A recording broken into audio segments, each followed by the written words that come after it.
everyone, Vee Roberts here, Insight to Marketing, and I hope you've had a really good start to your week. I am here because I actually want to talk to you about 3 things that I feel are very, very important when it comes to organizing your business, getting your brand and marketing together. Now, if you've never seen me before, never heard me on stage, never read any of my articles or blogs, then where have you been? I am a brand and marketing consultant, coach, and also trainer, and I help entrepreneurs just like yourselves to actually get more visible and also more consistent in building really good, authentic brands that help people to get more sales. So if you're looking to get more sales, grow your business consistently, get more leads, more inquiries, and also more sales, because obviously it's about nurturing and getting more business into your business, then please stay tuned. I have got a lot of videos on this channel, and there's a playlist here as well if you want to take a look at that. But something you might not know actually is that I've recently brought out a planner which has been selling like hotcakes because people are wanting now to get more organized. So if you're interested in that, do drop me a comment. If you've already got one, please do give me some feedback. And that definitely will shift you if you're someone who doesn't really like planning, but maybe you're thinking about ways that you can get a bit more organization in your business. So let's get right into it. What I want to share with you today are 3 tips that I am confident will help you in terms of you bringing your business more up to scratch. So the first thing is, if you haven't already thought about this, and it's quite all right if you haven't, you definitely want to be looking at your brand, okay? How your brand is showing up online and offline, but also where you're positioning yourself. You know, how do people perceive your brand? So maybe do a little bit of research if you can around what it is people think about your brand at the moment, ways in which you could improve your brand, the consistency of your brand, even things like your brand color palette, your website, your Facebook page. You know, what's the message that's coming across when you are promoting your business? Very, very important to consider that in terms of your brand. So point number 1 is your branding. Point number 2 is your resources. And I'm actually going to split this into 2 parts. Point number 2A relates specifically to your time, okay? So how are you currently using your time in regards to building your brand and your marketing campaigns? How are you actually allocating your time? Now, if you work in a job, or you look after little ones, or you care for family members, or you're just a really busy person, then time management is really important. So I would suggest you look at getting a planner, or look at getting some kind of calendar or alert system so that you can actually get more structure into your day. The best way, if you are stuck for time, to get more time or free up more time to do activities that are important, is first of all to make a to-do list so that you're not working on lots of different things and you're all over the shop.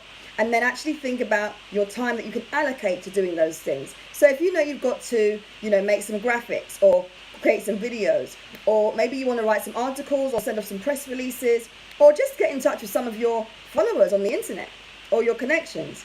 What I would advise you to do is spend some time blocking out time in your diary, maybe over a week or over a month, when you can actually take these tasks on. It makes it much more easier for you in managing your time if you've got specific times of the day when you can actually get to work, so that you're focused and you can stay focused for a few hours or maybe even a day at a time.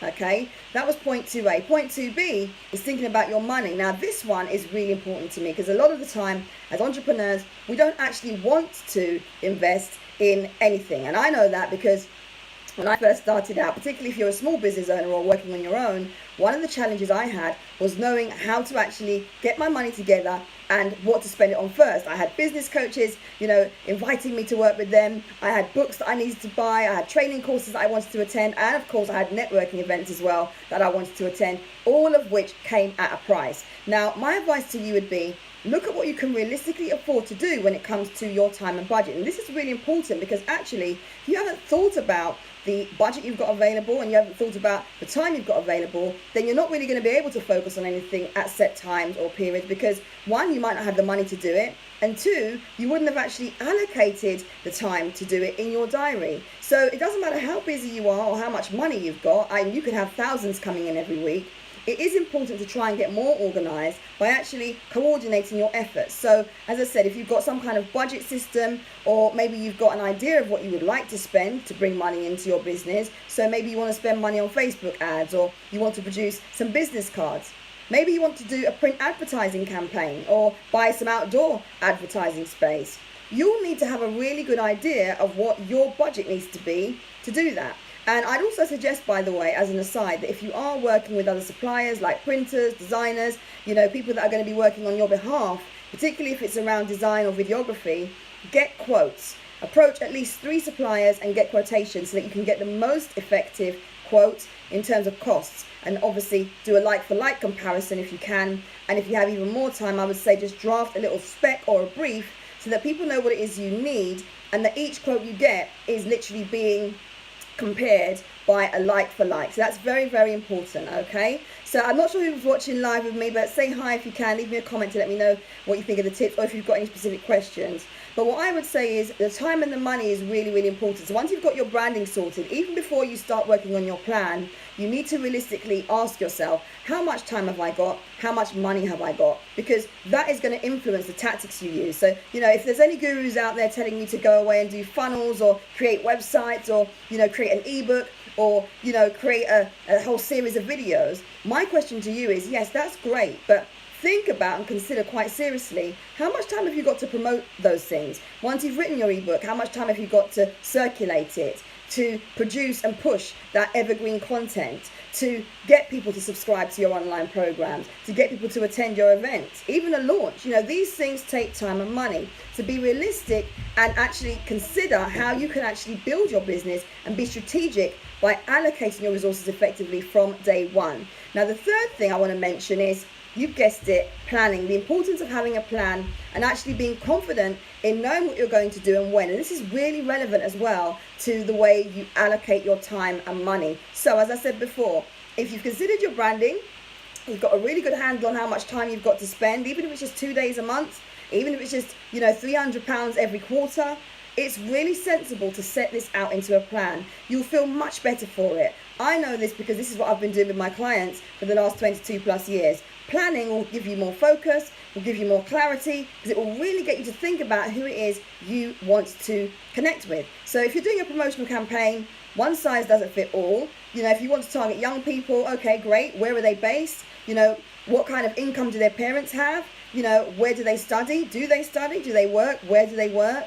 There's lots of considerations you've got to think about when you're organizing a plan. So as I've said before in my other videos, you definitely want to be thinking about how much money you've got available, your brand messaging when you're doing your promotional campaign. What's that brand messaging going to be? You also want to be considering as well the tactics you're going to use. That's really important when it comes to your planning, because if you're not clear on the tactics you want to use, and again, you're basing the tactics on your time and budget available, then you're going to have everything really mishmashed. So some of us are doing lots of different activities at different times, and we're not actually clear on why we're doing them in that time frame to that target audience. Having that plan is going to help you to get much more structure in your business. And I would say if you haven't got one, or you haven't got time to do one, at least think about why you are doing what you're doing.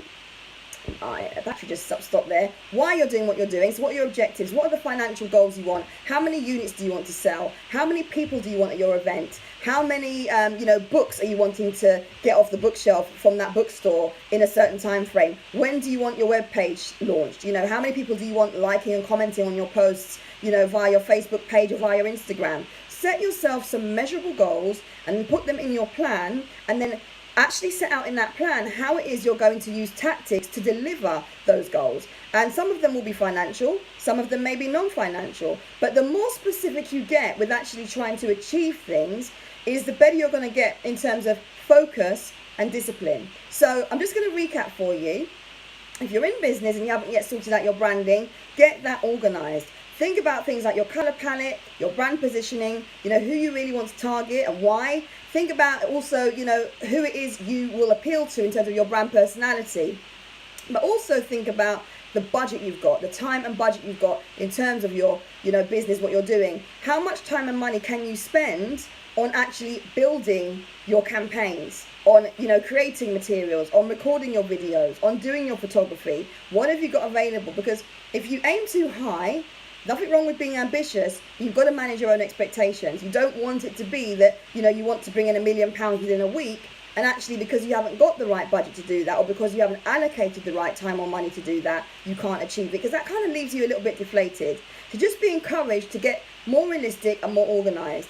Think about your brand, think about your time and money available, and also get a plan together. There's a video on this page, on this YouTube channel, where you can get lots of information on how to create a financial objectives, but also how to actually get a campaign plan together. And I'd advise you to go and check that out right now. Give me a like or a comment if you found this helpful. If you've got any questions, you can contact me right here on the comments, or indeed you can message me via the Insight to Marketing Facebook or Instagram feeds. I'm Vee Roberts of Insight to Marketing. Thank you very much for watching. Have a great week. Bye.